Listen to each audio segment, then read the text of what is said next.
আসসালামু আলাইকুম।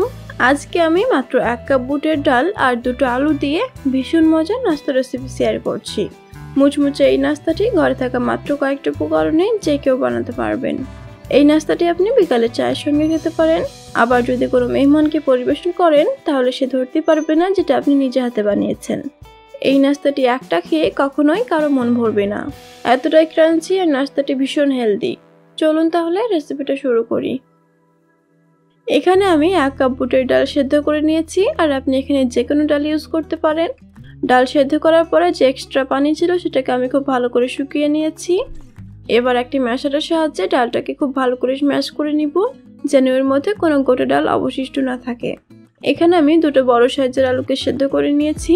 এখন এই আলুগুলোকেও স্ম্যাশ করে নিব।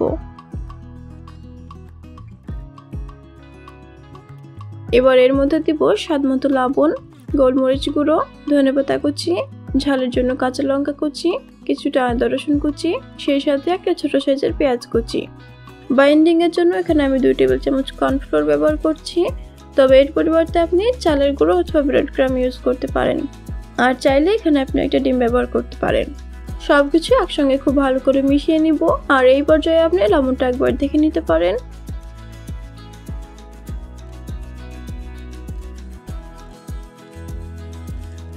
এবার অল্প একটু মিশ্রণ হাতের মধ্যে নিয়ে এটাকে শেপ দিয়ে দিব। আর এই নাস্তাটির আপনি আপনার পছন্দ মতো যে কোনো শেপ দিতে পারেন। আর এটা করার সময় অবশ্যই হাতে তেল লাগিয়ে নিতে হবে, না হলে কিন্তু মিশ্রণটা হাতে চিপকে যাবে। আমি এখানে একটু লম্বাটে করে নাস্তাগুলোকে বানিয়ে নিয়েছি, আর সবগুলো নাস্তা বানানো হয়ে গেলে এটাকে ভেজে নিব।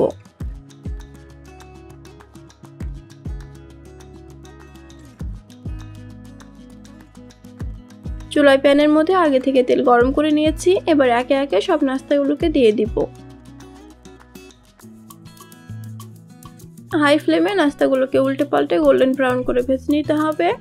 আর এইটা ভাজতে আমার প্রায় 5 মিনিট মতো সময় লেগেছে। দেখতেই পাচ্ছেন নাস্তাগুলো খুব ভালো করে ভেজে নেওয়া হয়ে গিয়েছে। এখন এগুলো উঠিয়ে নিচ্ছি। গরম গরম ক্রিস্পি এই নাস্তাটি আপনার পরিবারের সকলে খুবই পছন্দ করবে। আপনি কিন্তু অবশ্যই একবার হলেও এই রেসিপিটা বাসায় ট্রাই করবেন এবং কমেন্ট করে জানাবেন কেমন হয়েছে। আমার রেসিপিগুলো যদি এতটুকু ভালো লেগে থাকে তাহলে একটা লাইক এবং সাবস্ক্রাইব করে পাশে থাকবেন। আজকে এই পর্যন্তই। আল্লাহ হাফেজ।